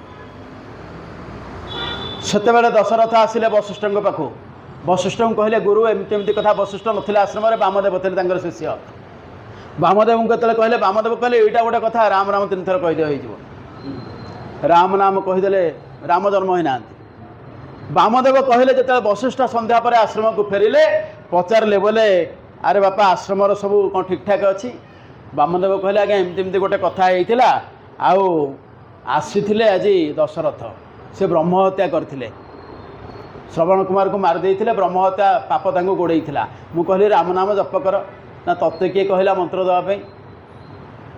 ତୁ କେଉଁ ଦିନଠୁ ମନ୍ତ୍ରଦାତା ହେଇଗଲୁଣି? ବିରକ୍ତ ହେଲେ, କହିଲେ ତୁ ଯେହେତୁ ମନ୍ତ୍ରର ଅମର୍ଯ୍ୟାଦା କଲୁ, ରାମ ନାମର ମର୍ଯ୍ୟାଦା ନଷ୍ଟ କରିଦେଲୁ, ତେଣୁ ତୁ ଅନାର୍ଯ୍ୟ ହେଇଯା। ସେ ହେଠୁ ବଶିଷ୍ଠଙ୍କ ଗୋଡ଼ ତଳେ ପଡ଼ିଲା, ବୋଲା ପ୍ରଭୁ ଏଇଟା ତ ଗୋଟେ ଭୁଲ, ମୁଁ କିଛି କରିନି, ରଜା ଯେହେତୁ ଶାସନ କରୁଛନ୍ତି ସିଏ ଆମର ବି ରଜା, ଆଉ କହିଦେଲି ସେ ମୁକ୍ତ ହେଇଗଲେ ପାପରୁ, ଏଇଟାରେ ଆପଣ ମୋତେ ଏଡ଼େ ବଡ଼ ଅଭିଶାପ ଦେଉଛନ୍ତି। ନା କହି ତ ସାରିଲେଣି, ତା ଛାଡ଼େ, କିନ୍ତୁ ତା ସହିତ ତୋତେ ଆଶୀର୍ବାଦ କରୁଛି ରାମଚନ୍ଦ୍ର ତୋର ମିତ ହେବେ। ତେଣୁ ଗୁହକ ଜନ୍ମ ହେଇଛି। ଏବଂ ପୁଣି ମିତ କେମିତି ହେବେ? ନା ଯାଇଛନ୍ତି ଦିନେ ଆଜ୍ଞା ରାମ ଲକ୍ଷ୍ମଣ ମୃଗୟା କରିବାକୁ ଯାଇଛନ୍ତି, ସନ୍ଧ୍ୟା ହେଇଗଲା, ସୈନ୍ୟ ସାମନ୍ତକୁ ଧରିକି ଲକ୍ଷ୍ମଣ ଗୋଟେ ପଟେ ପଳେଇଲେ, ରାମ ଗୋଟେ ପଟେ ଯାଉଛନ୍ତି, କେହି କାହାକୁ ଦେଖିପାରୁନାହାନ୍ତି। ଅବଶ୍ୟ ସବୁ ଯଦି ହିସାବ କରିବା ଭଗବାନଙ୍କର ନିଜ ଇଚ୍ଛା, ନହେଲେ କ'ଣ ତାଙ୍କୁ ଦିଶୁନି ସାରା ସଂସାରକୁ ଯିଏ ଦେଖାଉଛି ସେ ତାକୁ ଦିଶିଲାନି, ସେ ଜାଣିପାରିବେ ନାହିଁ। ଉଦ୍ଦେଶ୍ୟ ହେଉଛି ଆଜି ଗୁହକ ସହିତ ମୁଁ ମିତ୍ର ହେବି, କାହିଁକିନା କାଲି ଗୁହକର କାମ ପଡ଼ିବ ନା, ଗୁହକ ସହିତ ପୁଣି ପରେ ଭେଟ ହୋଇଛନ୍ତି, ତେଣୁ ଆଜି ଗୁହକ ସହିତ ମିତ୍ର ହେବାକୁ ପଡ଼ିବ। ତେଣୁ ସେ ଜଙ୍ଗଲ ଭିତରେ ଯାଇଛନ୍ତି, ଯେତେବେଳେ ସନ୍ଧ୍ୟା ହେଇଯାଇଛି ଗୁହକ ଆସୁଛି, ପଚାରୁଛି ଆପଣ କିଏ? ସେ ଇଏଠୁ କହିଛନ୍ତି ମୁଁ ଦଶରଥଙ୍କ ପୁଅ। ଏଇଠି ଉଭୟ କଥାବାର୍ତ୍ତା ହେଇଛନ୍ତି। ଗୁହକ କହିଛି ଦଶରଥଙ୍କ ପାଖ ଆମେ ବି ଯାଉ, ଆମେ ସବୁ ଶବରମାନେ ଯାଉ, ଆମେ ତାଙ୍କ ରାଜ୍ୟ ଭିତରେ ଅଛୁ, ସିଏ ଆମର ବି ସମ୍ରାଟ, ଏମିତି କଥାବାର୍ତ୍ତା ହେଇଛନ୍ତି। ଏଇଠି ସେ ମିତ ହେଇଛନ୍ତି। କେମିତି ହେଇଛି? ନା ରାମଚନ୍ଦ୍ର ତାକୁ ଆଲିଙ୍ଗନ ସୁଦ୍ଧା କରିଛନ୍ତି, ମାନେ ଅନାର୍ଯ୍ୟ ବୋଲି ଭାବି ନାହାନ୍ତି। ଆମେ ଆଜି ଆମମାନଙ୍କ ଭିତରେ ଏମିତି ଜାତି ପ୍ରଥା ପଡ଼ିছে ଯେଉଁଥିପାଇଁ ହିନ୍ଦୁ ସାମ୍ରାଜ୍ୟ ଧ୍ୱଂସ ହେବାକୁ ବସିଲାଣି, ଏ କେବଳ ଏ ଜାତି ପ୍ରଥାକୁ ନେଇକରି। ସିଏ ପାଣ ତା ହାତରେ ମୁଁ କଥା ହେବିନି, ଇଏ ଅମୁକ ସେ ମନ୍ଦିରକୁ ଯିବନି, ଏମିତି ହେଇକି ସବୁଆଡ଼ୁ ସରିଗଲେଣି, କିନ୍ତୁ କାହାର ଚିନ୍ତା ନାହିଁ। ସେଇଟା ହେଉଛି ଭୁଲ, ଯେଉଁଟାକି ଭଗବାନ ନିଜେ ମନା କରିଛନ୍ତି। ସିଏ କରୁନାହାନ୍ତି, ଅନାର୍ଯ୍ୟ ସାଙ୍ଗରେ ସେ ଆଜି ବଢ଼ିଆ ମିଶିଛନ୍ତି। ସେମିତି କହୁଛନ୍ତି ପ୍ରମୋଦରେ ତାଙ୍କୁ ଖରେ କଲେ ଆଲିଙ୍ଗନ, ପ୍ରେମ ହୃଦେ ଗଦ ଗଦେ କହନ୍ତି ବଚନ, ଆନନ୍ଦରେ ଆଲିଙ୍ଗନ କଲେ। ଯଦି ହେ ମନେ ଅଛି ତ ଏଇଟା ଆଣିଛନ୍ତି କି ସେଟା? ହଁ ଠିକ୍ ଅଛି। ଆଜୁଆহে ସବର হে হইল টিমিত, বেনি লোক কুহে সাক্ষী অটন্তি আদিত্য। କହିଲେ ଆମ ଉଭୟଙ୍କ ପାଖରେ ତ କିଛି ଜିନିଷ ନାହିଁ, ସାକ୍ଷୀ ହେଲେ କିଏ? ସେ ସୂର୍ଯ୍ୟ। ଆଜି ଆମେ ଆଜ୍ଞା ଫୁଲ ଦେଉଛେ ଲୋକଙ୍କୁ, ଆମେ ଯେ ଫୁଲ ତୋଡ଼ା କରିକି ଆଜି ଦେଉଛେ, ସେଇଟା ଭଗବାନ ରାମଚନ୍ଦ୍ର ସେଇଦିନ ଆଡପ୍ଟ କରିଛନ୍ତି। ପାଖରେ କିଛି ନାହିଁ, ଜଙ୍ଗଲ ଭିତରଟା କ'ଣ ଅଛି? ଇଏ ଗୋଟେ ଗଛରୁ ଫୁଲ ମେଜେ ତୋଳି ଆଣିଲେ, ସିଏ ଗୋଟେ ଗଛରୁ ଫୁଲ ମେଜେ ତୋଳି ଆଣିଲା ଶବର, ଇଏ ତାଙ୍କ ହାତକୁ ବଢ଼େଇ ଦେଲେ, ସିଏ ତାଙ୍କ ହାତକୁ ବଢ଼େଇ ଦେଲେ। ମିତ୍ର ହେବେ, କ'ଣ ତ ଗୋଟେ ଦିଆନିଆ ହେବ ନା ନାହିଁ? ସେତେବେଳେ ଜିନିଷ ତ କିଛି ନଥିଲା। ଦୁହେଁ ଉଭା ପୁଷ୍ପ ଗଭା ଏକୁଆରେ ଦେଲେ, ବେନି ଜନେ ଶୁଦ୍ଧ ମନେ ମୈତ୍ର ହୋଇଲେ। ये जिनिस आपणकर केशवचौ पट्टनायक तांको रामायण अच्छी, आउ कौन से प्रांतीय रामायण ना। अच्छा, तापर राति हो गला, शबर पाखे मैंने रहिले, तो दुहे समय होगा कि समय अच्छी चलो से जो राति होती सकाळ पाई रामचंद्र फेरबे अयोध्या को। ये जो कथबार्ता शबर सहित माने कथबार्ता जानवे आज उभय उभय को केते भल पाउथले। माने जड़े सम्राट पर सम्राट हेले, बर्तमान तो से ये ना जाई ना जंगल को, बर्तमान से भाभी सम्राट, तांको सहित गोटे अनार्य शबरर कथबार्ता आ व्यवहार केमिति से पट्टनायक लेखा। कतरे उठेण सत्वरे कहे को दंडधर, उठ हे न कर मठ हे मित जीवा हे पूरा। पिता करुथिले चिंता हे पेड़ मुचुर नाही, बासिले देते से बसिले अस्वरूपे जाई। पल्लव डाल रे दुर्लभ छत्र टेकाई सिरे, कुसुम आलट सुषम କରି ବିଞ୍ଚନ୍ତି ଧୀରେ। ଅନୁଜରେ ଦେଇ ମନ ଯେ ବେଣୁ ବେଣ ସ୍ଥିର ଆକୁଳ ଚିତେ ସେ ସକଳ ଟିକେ ଚାହାନ୍ତି ବୀର। ଯୁଗରେ ଶ୍ରୀରାମ ଆଗରେ ସୌମିତ୍ରୀ ଭେଟିଲେ ସୋଦରକୁ ଦେଖି ଆଦର କରି ସେହୁ କହିଲେ ଛାଡ଼ିଲ ତ ମୋତେ ହୁଡ଼ିଲ କାହିଁ ଗଲ ହେକେ କାହିଁ ଗଲ ହେକେ ଜଣା ନୋଇ ମୁହିଁ ବନାଏ ଏଦିକେ ଘର ବନେ। ମିତ ହୋଇ ମୋର ହିତଏ କାର୍ଯ୍ୟ କେତେ କଲେ ମୋହର ଦେଖିଏ ଦୁଃଖ ହେ ପଥ କଢ଼ାଇ ଗଲେ।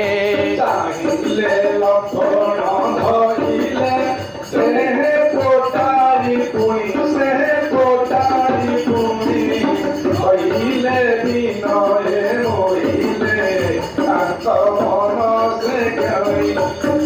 ରାତେ କହନ୍ତି ନିରତେ ମୋହି ତୁମ୍ଭରି କିଣା ମୋହି ତୁମ୍ଭରି କିଣା ଲବେ ନ କରିବ କେବେ ହେ ମୋରେ କରୁଣା ଉଣା। ଏ ସାହିତ୍ୟକୁ ଏଇଥିପାଇଁ ମୂଲ୍ୟ ଦିଆହବ ନିଜେ ଲକ୍ଷ୍ମଣ ଯିଏ ଶେଷ ଦେବ ଅନନ୍ତ ସିଏ ଶବରକୁ ପ୍ରଣାମ କରିକିରି କହୁଛନ୍ତି ହେ ଶବର ମୋ ପ୍ରତି ସ୍ନେହ ଉଣା କରିବନି। ମାନେ ସେ ବଡ଼ ଭାଇଙ୍କ ମିତ୍ର ହେଇଗଲା ନା ତେଣୁ ଯିଏ ଶେଷ ଦେବ ସିଏ ପ୍ରଣାମ କରୁଛନ୍ତି ଗୋଟେ ଅନାର୍ଯ୍ୟ ଶବରକୁ ଆଜି। କାହିଁକି ନା ଏ ଶବର ଚରିତ୍ର କେତେ ବଡ଼ ଜିନିଷ କରିଛି ରାମାୟଣରେ ପରେ ଆମେ ଆଲୋଚନା କରିବା। ଯେତେବେଳେ ଗଲେ ହେରି ଜଙ୍ଗଲକୁ ପଳେଇ ଗଲେ ମା ପଠେଇଦେଲେ ଯାହା ବ୍ୟବସ୍ଥା ହେଇଛି ପଳେଇ ଗଲେ। ପଳେଇ ଗଲାବେଳେ ଯେତେବେଳେ ପହଞ୍ଚି ଯାଇଛନ୍ତି ଶୃଙ୍ଗବେରପୁରରେ ଶବର ଘରେ ରହିଛନ୍ତି। ଶବର ରଖିଛି ତାଙ୍କର ଗୋଟେ ଗଛ ମୂଳେ ରଖିଛି ସେଇଟା ବି ଅଶୋକ ଗଛ ସେଇଠି ବସିଛନ୍ତି।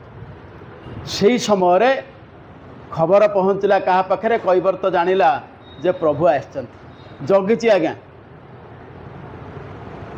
ଗଲା ଗୁହକ ପାଖ। ଦିନେ ବର୍ଷା ରାତିରେ ଗୁହକ ଯାଇଥିଲା ହାରି ଆଉ ଗୋଟେ ଜାଗାକୁ ସେଠୁ ଆସିବା ପାଇଁ ଗଙ୍ଗା ନଦୀରେ ସୁବିଧା ନଥିଲା ଏଇ କିରାତ ତାକୁ ପାରି କରିଥିଲା। ସେତେବେଳେ ଗୁହକ କହିଥିଲା ଯଦି କେବେ ଦରକାର ପଡ଼ିବ କିଛି ମୋତେ କହିବ। ଯାହାହେଲେ ବି ଗୋଟେ ଶବର ରଜା ସିଏ ନା ଯାହା ତା ପଛରେ ତ 2-4ଟା ଗାଁ ଥିବ 200 ଭୋଟ ଥିବ ନା। ତେଣୁ ସିଏ ଯେତେବେଳେ କହିଛି ଆଜି ଗଲା ଗୁହକ କୈବର୍ତ୍ତ ଗଲା କହିଲା ବୋଲା ଭାଇ ଗୋଟେ କାମ ଅଛି ମୋ ପାଇଁ ଟିକେ କରିଦେବ ନା କ'ଣ ନା କାଲି ତୁମ ପାଖକୁ ଯେଉଁ ପ୍ରଭୁ ଆସିନାହାନ୍ତି ସେ କାଲି ଗଙ୍ଗାରେ ଯିବେ। ଇଏ ଯେତକ ଡଙ୍ଗା ଅଛି ଆଉ ଯେତେ ଭଲ ଡଙ୍ଗା ହେଉ କି ଖରାପ ଡଙ୍ଗା ହେଉ କାଲି ଯେମିତି କେଉଁ ଡଙ୍ଗାବାଲା ସେଠିକି ଯିବେନି ଘାଟକୁ। ଠିକ୍ ଅଛି ଯିବାନି। ଶବର କହିଲା ଠିକ୍ ଅଛି ମୁଁ କାଲି କାହାକୁ ସମସ୍ତଙ୍କୁ ମନା କରିଦେବି କେହି ନା ମୁଁ ଏକୁଟିଆ ଥିବି। ଇଏ ଗଲା ପ୍ରଥମ ସର୍ତ୍ତ। ଦ୍ୱିତୀୟ ସର୍ତ୍ତ ହେଉଛି ମୁଁ ଯାହା ସେଠି କଲେ ତୁମେ କିଛି ପାଟି ଫିଟେଇବନି। ନା ହଁ ରାଜି ତୁ ଯାହା ତୋ ହାତରେ କରିବୁ। ଆଜ୍ଞା ଚାଲିଲେ। ଯେତେବେଳେ ସେଠିକି ପଳେଇ ଗଲେ ଏମାନେ ଗଙ୍ଗା ପାଖକୁ ଯାଇକରି ଗଙ୍ଗା ନଦୀ ପାଖରେ ଆପଣଙ୍କର ଡାକୁଛନ୍ତି। ଆପଣ ଜାଣିଛନ୍ତି ଭଞ୍ଜଙ୍କର ସେଇ ଯେଉଁ ଲେଖା ଏଇଟା ସମସ୍ତେ ଜାଣିଥିବେ ମୁଁ କହିବି କ'ଣ। କଥା ହେଉଛି ସେଠି ଯେତେବେଳେ ଡାକିଲେ ବାରମ୍ବାର କରି କହିଲେ ତୁ କ'ଣ ସତରେ ବଧିର ହେଇଯାଇଛୁ କି ଶୁଣୁନୁ ବୋଲି ଏଇଭଳି ଯେଉଁ କଥାଟା କହିଛନ୍ତି। ସେଠି ସେ କହୁଛି ବଧିର ନୁହେଁ ବୀର ବୋଇଲା ତମୁ ଧୀବର ଶୁଣିଲେଣି ପଥରେ ପଥର ବଳା ବାଲି ପଡ଼ି ତ ଚରଣ ଆଶଙ୍କା ପୂଜେଣୁ ନୌକା ନାଇ କାହେଲେ ବୁଡ଼ିବ ଭେଳା ବୃତ୍ତିଏ ମୋ ପୋଷେ କୁଟୁମ୍ବ ବସାଇନ ଦେବୀ ପାଦ ନ ଧୋଇ ନବ। କହିଲା ପ୍ରଭୁ ବଧିର ନୁହଁ କିନ୍ତୁ ଶୁଣିଛି ତ ତମ ପାଦ ଧୂଳି ଲାଗିକିରି କୁଆଡ଼େ ସେ ପଥରଟା ସ୍ତ୍ରୀ ହେଇଯାଇଥିଲା।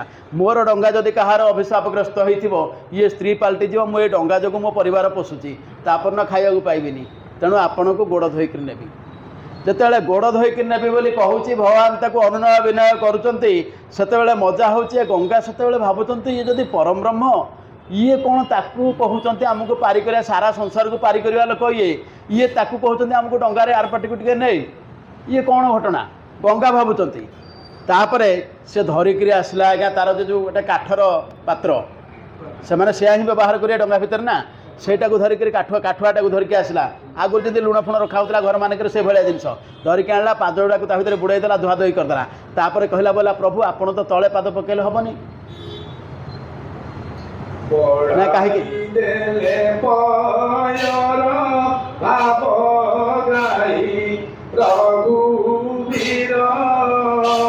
ଚରଣ ଖାଳିତ କରି ବସନେ ପୋଛି ବ୍ରହ୍ମାରେ ଧୌତ ଯେ ପାଦ ଲୋହିଛି ଦେବୀ ସାଦ ନ ପାଇ ଚରଣାମୃତ ପାନ କୁଇଛି ବିଜ୍ଞାনী কৈফত ধরিবা বিশ্বে পতিত পাবন নাম রহিলা। ପାଦଟିକି ଧୋଇ ସାରିଲା ପରେ ସେ କାଠୁଆରେ ପାଣିତିକ ଅଛି, ତାକୁ କିଛି ପିଇଲା, ବାକି ତା ଘର ଲୋକଙ୍କୁ ସମସ୍ତଙ୍କୁ ପିଇବାକୁ ଦେଲା। କଥା ଦେଇଛି ଆଗରୁ ଶବରକୁ ତମେ ପାଟି ଫିଟେଇବନି ମୁଁ ଯାହା କଲେ। ଘରକୁ ନେଇକିରି ଦେଲା ଆଜ୍ଞା, ଡଙ୍ଗା ଉପରେ ବସିଛନ୍ତି 3 ଜଣ ଆଗ, ଡଙ୍ଗା ଖୋଲୁନି।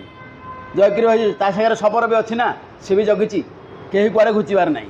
ଆସିଲା ଡଙ୍ଗାଟାକୁ ଧରିକି ଚଲେଇଲା, କିଛି ବାଟ ଗଲା ପରେ ମଝିରେ ନେଇକରି ଆଜ୍ଞା ଘିରିଘିରିକିରି ବୁଲେଇଲା। ଯେତେବେଳେ ଘିରିଘିରିକିରି ବୁଲେଇଲା, ସ୍ୱାଭାବିକ ଭାବରେ ମାଆମାନଙ୍କର ଆଗ ବାନ୍ତି ପଳେଇ ଆସେ, ଗାଡ଼ି ମଟରରେ ଗଲେ ଆପଣ ଜାଣିଥିବେ। ସୀତାଙ୍କୁ ବାନ୍ତି ଲାଗିଲା, କହିଲେ ଆରେ ମୋ ମୁଣ୍ଡ ବୁଲୁଛି, ତୁ କ'ଣ ଏମିତି ଏଟାକୁ ବୁଲଉଛୁ? ସେଠୁ କହିଲା ମା ଗୋଟେ କଥା କହିବି ନା କ'ଣ ନା, ବହୁତ ଯୁଗ ତଳେ ମୁଁ ଗୋଟେ କଇଁଛ ହୋଇଥିଲି, ଆପଣ ଅନନ୍ତ ଶୟନରେ ଥିଲେ, ପ୍ରଭୁଙ୍କର ଗୋଡ଼ ଆପଣ ଚିପି ଦେଉଥିଲେ, ମୁଁ ଟିକେ ପ୍ରଭୁଙ୍କ ପାଦଟାକୁ କେମିତି ଛୁଇଁ ଦେବି ବୋଲି ପଳେଇଲା ବେଳକୁ ଆପଣ ହାତରେ ଛାଟି ଦିଅନ୍ତି ଯେ ମୁଁ ଯାଇକରି ଖଣ୍ଡ ବାଟରେ ପଡ଼େ। ସେତେବେଳେ ତ କାହିଁ ମୁଁ କମ୍ପ୍ଲେନ୍ କରିନି ଯେ କାହିଁକି ମୋତେ ପେଲିଲ କି ଫୋପାଡ଼ି ଦେଲ। ଆଜି ଯେତେବେଳେ ଏଇଠି ପଡ଼ିଛ, ଟିକିଏ ବୁଲି ଯାଉଛ, ଏଇ ଟିକିଏ ବୁଲାରେ ଏତେ ଇଏ କେମିତି ହେବ? ସେଠୁ ସୀତା କହିଲେ ତାହେଲେ କ'ଣ କହୁଛୁ କହ? ନା ଗୋଟିଏ କଥା ହେଉଛି ତମେ ହେଉଛ ମାୟା। ନା ହଁ ନା, ଗୋଟେ କାମ କରିବ, ଏ ତମର ଏଇ ଯେଉଁ ଯୋଗମାୟା ମୋ ଉପରେ ପ୍ରୟୋଗ କରିବନି। ଭଗବାନ ମା ସୀତା କହିଲେ ହଁ ଠିକ୍ ଅଛି। ନା ଛାଡ଼, ତମ କଥା ତୁଟିଲା। ତାପରେ ପୁଣି ବୁଲେଇଲା। ଲକ୍ଷ୍ମଣ କହିଲେ କିରେ ଇଏ କ'ଣ? ନା ଆଜ୍ଞା ତମେ କ'ଣ କମ କି?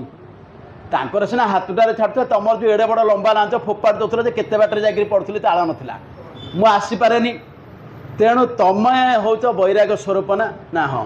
ନା ମୋତେ ବୈରାଗ୍ୟ ଦିଅ, କୌଣସି ଜିନିଷ ପ୍ରତି ମୋର ମୋହ ଆସିବନି, ସେଇଟା କରିଦିଅ। ଲକ୍ଷ୍ମଣ କହିଲେ ହଁ। ତାପରେ ଭଗବାନଙ୍କୁ ବୁଲେଇଲା। ଭଗବାନ କହିଲେ ଆରେ ତାଙ୍କୁ ସିଏ ସିନା ଫୋପାଡ଼ିଥିଲେ, ମୁଁ ତ କିଛି କରିନି, ମୋର ଦୋଷ କ'ଣ? ନା ଆଜ୍ଞା ତମର ସବୁଠୁ ବଡ଼ ଦୋଷ। ନା କ'ଣ? ନା ଇଏ ଯେତେ ଜୀବଜନ୍ତୁ ଅଛନ୍ତି, ଇଏ ସବୁଯାକୁ 84 ଲକ୍ଷ ଯୋନି କିଏ ଭ୍ରମଣ କରାଉଛି? ତମେ କରୁଛ ନା ନାହିଁ?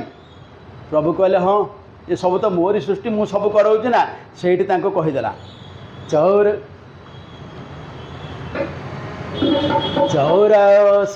ଲକ୍ଷ ଯୋନି ଭ୍ରମାଉଛ, হে জীবে ভৌরে পরি যে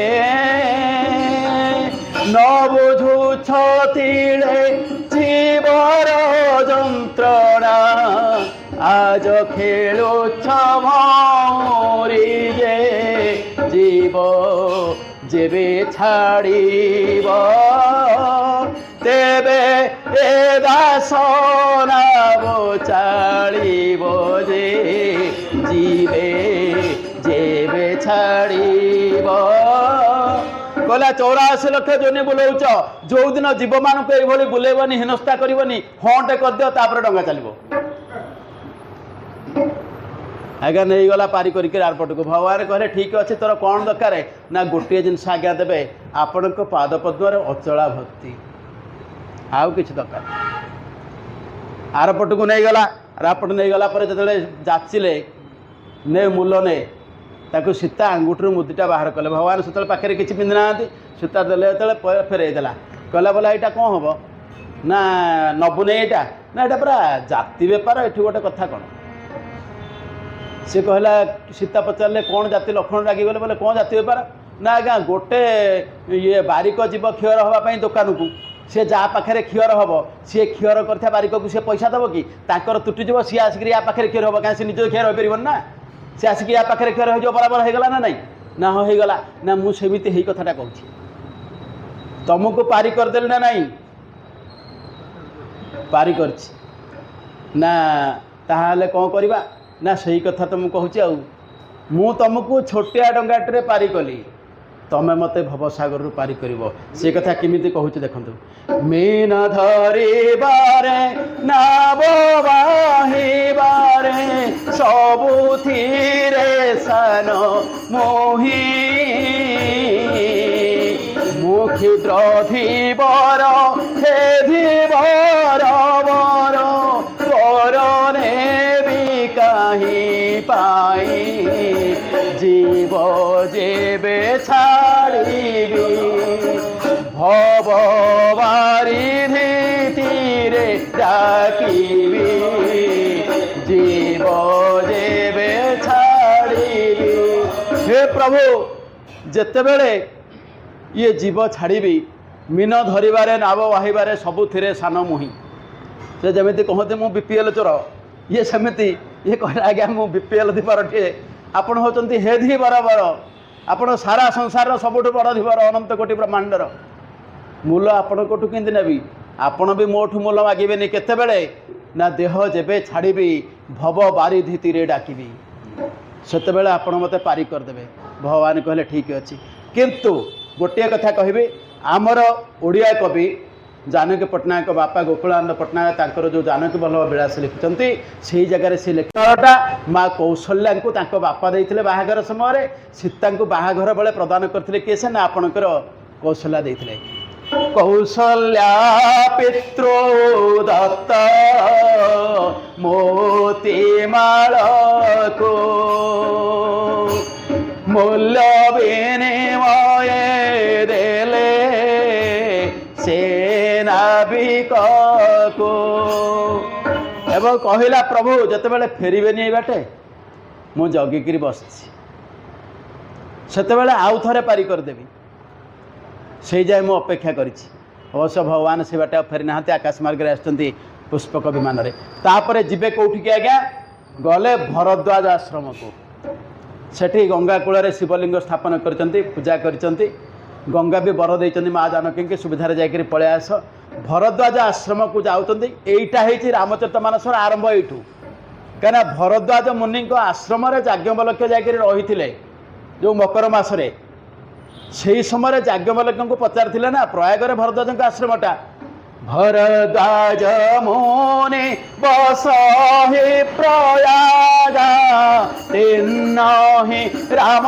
पद अति अनुरागा श्री राम जय राम जय जय राम श्री राम जय राम जय जय राम तापस समागम दया निधान परमारथ पथ परम सुजाना श्री राम जय राम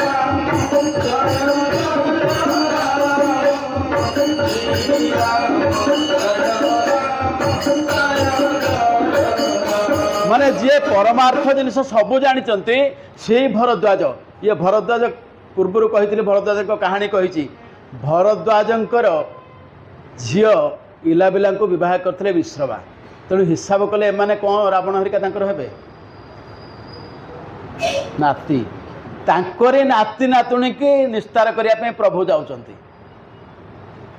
बुझिले तो माने केते बढ़िया जिनिस तेणु भरद्वाज से कथाटा याज्ञवल्क्य को पचारुंट याज्ञवल्क्य पाद पूजा करके याज्ञवल्क्य होती आपणकर जनकंकर गुरु बहुत बड़ तपस्वी से कहते प्रभु माने रामचंद्र सहित भरद्वाजंकर भेट हो सारी कहीं जिते माँ पार्वती शिव फेरुले से कौन सीता को नईकरी जाइए रावण रामचंद्र कांदुंट से देखुं मैंने यहाँ कौन ये घटना आगुरी घटी जाइए से पचारुंट ଯେ ପ୍ରଭୁ ଆପଣ କହିବେ ଭରଦ୍ୱାଜ କେମିତି ଜାଣିଲେ ଯେମିତି ବାଲ୍ମୀକି ରଚନା କରିବାର କରିଛନ୍ତି ବହୁତ ପୂର୍ବରୁ ରାମ ଅବତାର ପୂର୍ବରୁ ଏମାନେ ସମସ୍ତେ ସନ୍ଥ ଏମାନେ ସବୁ ଦିବ୍ୟଜ୍ଞାନରେ ସବୁ ଜାଣିଛନ୍ତି ସିଏ ସେଇଠି ପଚାରୁଛନ୍ତି ହେ ପ୍ରଭୁ ମୁଁ ଗୋଟିଏ କଥା ପଚାରୁଛି ଏ ରାମ ବୋଲି ଯେଉଁ ଲୋକ ଯିଏ ସେ ପରମବ୍ରହ୍ମ କ'ଣ ମୁଁ ଜାଣିନି କିନ୍ତୁ ଗୋଟିଏ କଥା ମୁଁ ଆପଣଙ୍କୁ ପଚାରୁଛି ଏକ ରାମ ଅବଧେଶ କୁମାର ଜିନକର ଚରିତ ବିଦିତ ସଂସାର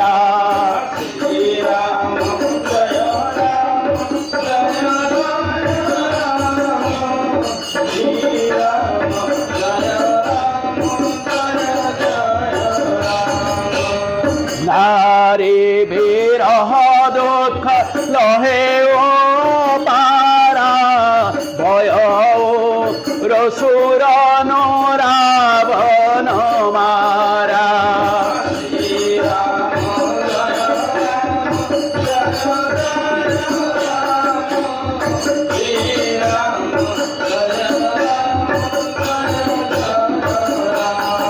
ଭରଦ୍ୱାଜ ଯାଜ୍ଞବଲ୍କ୍ୟଙ୍କୁ ପଚାରୁଛନ୍ତି ହେ ପ୍ରଭୁ ମୁଁ ଜଣେ ରାମଙ୍କ ବିଷୟରେ ଶୁଣିଛି ଯିଏ ଦଶରଥଙ୍କର ପୁଅ ତାଙ୍କ ସ୍ତ୍ରୀକି ରାବଣ ନେଇଗଲା ସେ ରାଗରେ ରାବଣକୁ ମାରିଦେଲେ ଇଏ ସବୁ କଥା ମୁଁ ଶୁଣିଛି ଏବଂ ସେଇଠି ପଚାରୁଛନ୍ତି ପ୍ରଭୁ ସୋଇ ରାମ କି ଅପର କୋଇ ଯାହି ଜପତ ତ୍ରିପୁରାରୀ ସର୍ବଧାମ ସର୍ବଜ୍ଞ ତୁମ କହଉ ବିବେକ ବିଚାରୀ ଶ୍ରୀରାମ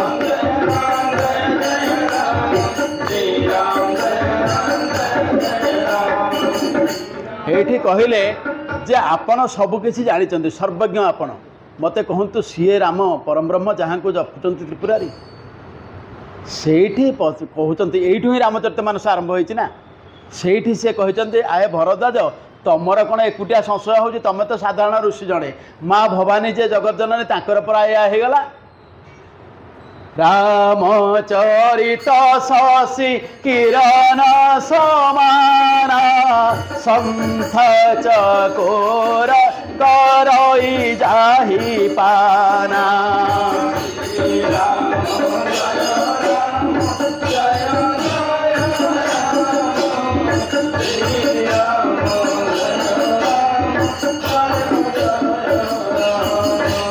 ये चंद्रकिरण सदृश सन्थ रूपी चक्र ताको पान करे रामचरित्र को एठी कहले ऐसे संशय के न भवानी कहात महेश विषय बखानी